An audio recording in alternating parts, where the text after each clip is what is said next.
Welcome back to JB Reviews. I'm going to give you 3 things that you did not know about the brand new 2023 Ram 2500 Rebel. Let's get into the video.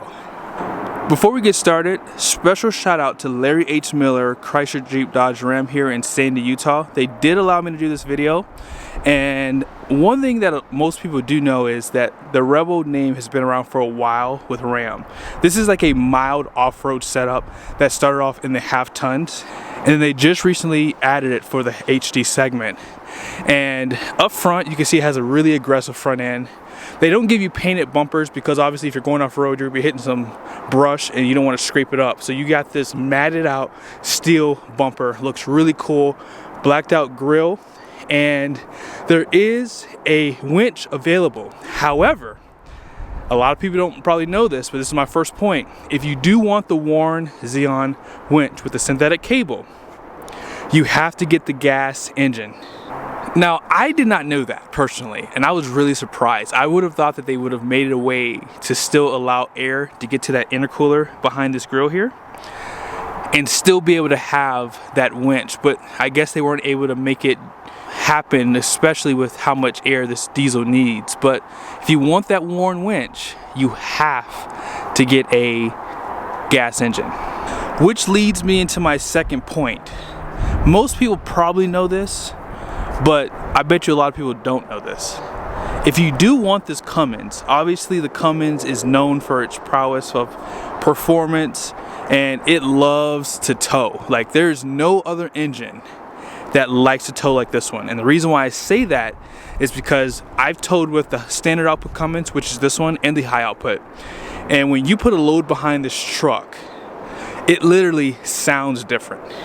But the problem with this setup is you cannot get a 410 rear axle. And quite honestly, I think they should have at least made an exception on this truck because, let's face it, the gas engine has more towing capacity than this truck does, and to no one else's surprise, it has more payload capacity. So I'm not sure why they did that. And the towing capacity is like a couple thousand compared to the diesel. Now, again, the 410 is optional for the gas setup. So if you want max tow, you will have to get that 410 rear. And that's something that I don't understand why Ram did. I would have thought that they would have tried to make this truck, you know, stand out a little bit more, especially against like GMC's AT4, because if you get a 2500, you get a higher GWR. And while we're talking about that, let's go ahead and open the door really quickly.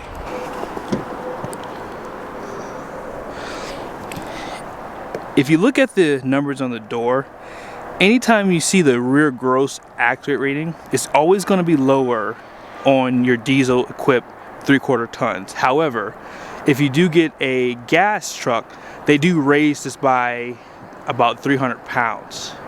As far as the GVWR goes, I have not seen a gas Ram Rebel yet for the 3/4 ton segment, but they do lower the GVWR on this truck to 9,680 pounds. That's the first time I've ever seen that on a Ram 3/4 ton. Now, obviously, if you get the Power Wagon, that is a purpose-built truck. That truck's gonna have a GVWR of 8,565 pounds. But keep in mind, the suspension is different, the tire capacity is different, and then they lower the towing capacity down to 10,000 pounds. And that truck has a 410 rear axle. So I don't mind that truck having a lower GWR because it's a purpose-built truck. It's purposely built to go off-road, not for towing. But you would think with having this Cummins turbo diesel badge, they may have at least offered this truck for a 1 ton. And so most people know this, and it's not my third point, but most people know this, you cannot get this truck in the 1 ton segment. And I was very surprised because the tire capacity on this truck is pretty high, and it's about what you see on 1 ton. So all in all, I am very surprised that Ram did that. And I think it was a bad idea. I think that they really should have increased that GVWR to 10,000 pounds because that's what they've always had. But I guess there must be something different with the suspension out back or whatever why they did lower that capacity for this truck. So if you're really looking to tow with this, I would strongly recommend just getting a Hemi. But this is still a great truck for maybe a small travel trailer, 30 foot, in that ballpark. And I see here that online they're still showing that this truck has a 10,000 pound gross fuel weight rating. So this is going to be most likely for a gas truck. If I have a chance, I will show you guys a gas Rebel once one comes into a dealership. And then, as I mentioned, the towing capacity and payload capacity is right here. As I mentioned, this is with the 410 gears. And if you get the Cummins, here's your payload and here's your towing capacity. So a lot less towing capacity and even less payload. Now my third and final point is, I was under the impression when Ram was going to unveil this truck that they were going to give it a slightly higher ride height. However, that is not the case. This truck rides the exact same, has 33-inch tires. The only difference I can see is down here.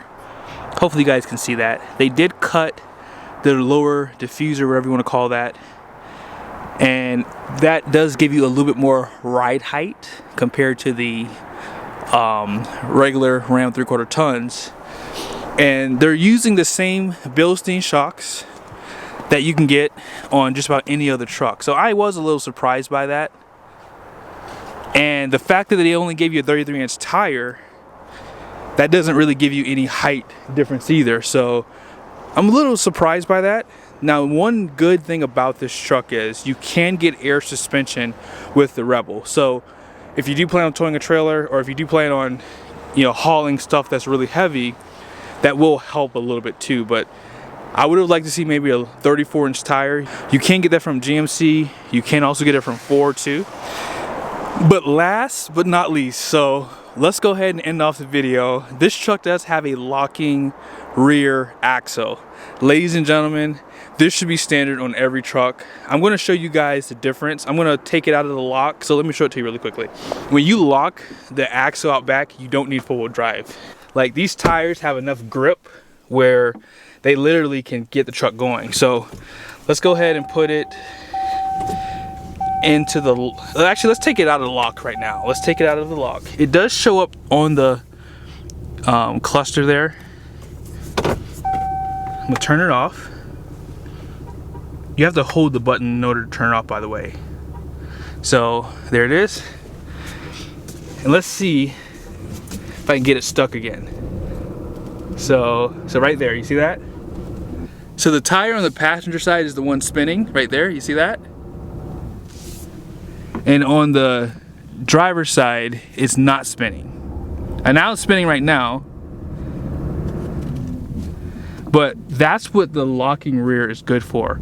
Alright, so just really quickly, I did change positions because I wanted to get into some slightly thicker snow here. So here we go.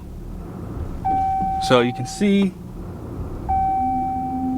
it's only spinning on the passenger side. It's not spinning constantly on the driver's side. So when you put it in lock, like, check this out. But are you guys ready? It just got into the lock. Let's go ahead and go forward. Let's see if we can get out without using full drive. So now you can see it's spinning on this side and on this side. And do you see that? It is moving. So having the little bit more aggressive tire, give it a little bit more power, it's just making its way out. And then let it off a little bit. Go again. It'll get out. It'll just take a little bit of, finagling sometimes, but let's do it again. Like, having the axle lock, I should turn off traction control, but I really want it to stay on. There it is. Such a cool feature to have. Like, I can get out of this if I wanted to. I'm gonna back up again so I can straighten up a little bit so I don't spin into a car, obviously. So here we go again.